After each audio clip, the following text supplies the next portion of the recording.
New revelations about atrocities by Somali soldiers in Ethiopia's Tigray War are casting a spotlight on an emerging military alliance that has reshaped the Horn of Africa, weakening Western influence in a strategically important region. The Globe and Mail has obtained eyewitness accounts of massacres by Somali troops embedded with Eritrean forces in Tigray in the early months of the war.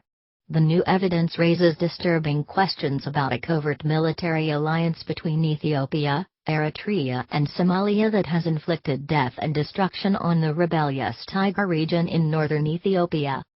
Officially, the three governments have denied any alliance, and Somalia has denied that its troops were deployed in Tigray. But the Globe's investigation has provided, for the first time, extensive details of civilian killings committed by Somali soldiers allied with Eritrean forces in the region.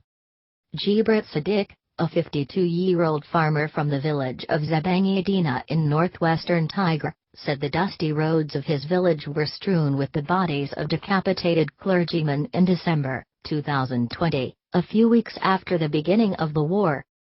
Some of the priests and monks were people he recognized. Somali soldiers, working alongside Eritrean forces who had captured the village, had targeted churches and killed the clergymen, he said. They slaughtered them like chickens, he told the Globe.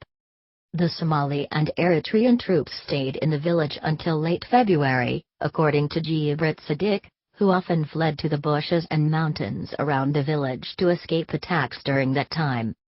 The Globe talked to dozens of survivors who had witnessed atrocities in 6 Tigrayan villages where Somali troops had been stationed between early December 2020 and late February 2021. The Globe is not publishing their full names or their current locations because their lives could be in danger. The survivors said the Somali troops were wearing Eritrean military uniforms, but they were clearly identifiable as Somali because of their language and their physical appearance. Unlike the Eritreans, they could not speak any Tigrinya, the language spoken in Tigray and much of Eritrea. The witnesses said they also heard the Eritrean troops referring to them as Somalis. Last year, United Nations and U.S. officials said they had received information that Somali troops were present in Tigray, but few details were known. Somali parents held several protests in Mogadishu and other places in Somalia last year, complaining that their sons had been ordered to fight in Tigray after being originally sent to Eritrea for military training.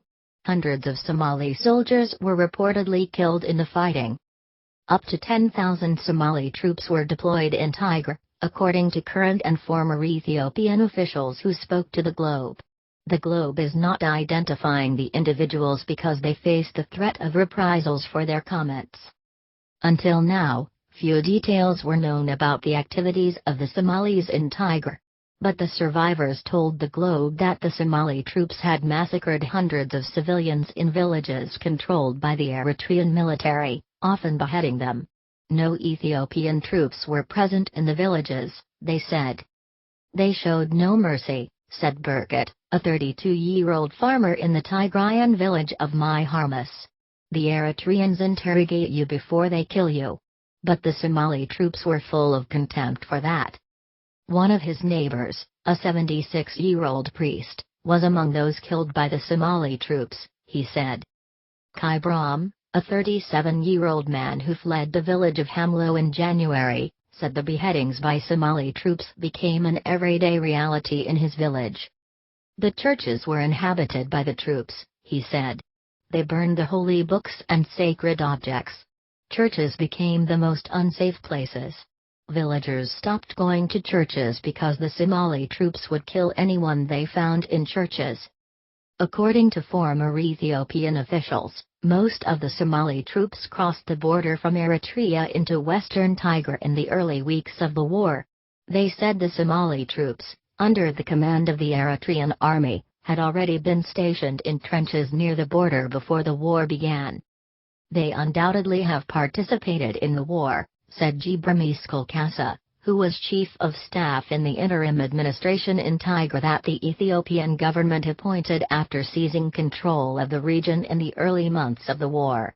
He later fled abroad, fearing for his safety when Ethiopian officials criticized him for Tigrayan military gains in the region.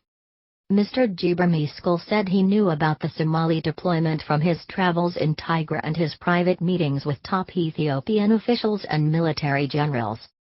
"All of us who were top officials had knowledge of that," he told the Globe. The Somali troops took training in the Eritrean camp of Sawa as a result of a military deal between the three governments before the war started.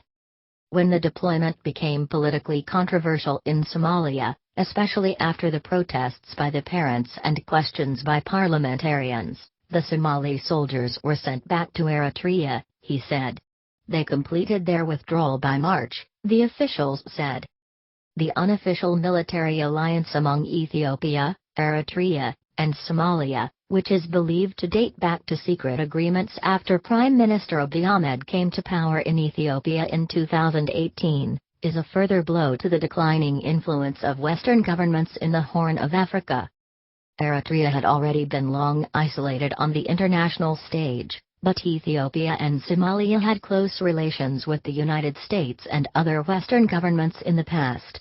Ethiopia's relations with the West have deteriorated since the Tigray War began, largely as a result of Western pressure to halt the war. Eritrean President Isaias Afwerki, the authoritarian ruler of his country for nearly 3 decades, is a key player in the three-country alliance. He sees this as an opportunity to reshape the whole of the Horn of Africa in his direction, said Martin Plott, a British-based Eritrea expert and commentator. Getting these Somali troops involved was just the first installment of this much longer, much more important relationship that he was trying to build, in which he would be the king, with allies both in Somalia and Ethiopia, Mr. Plott told the Globe.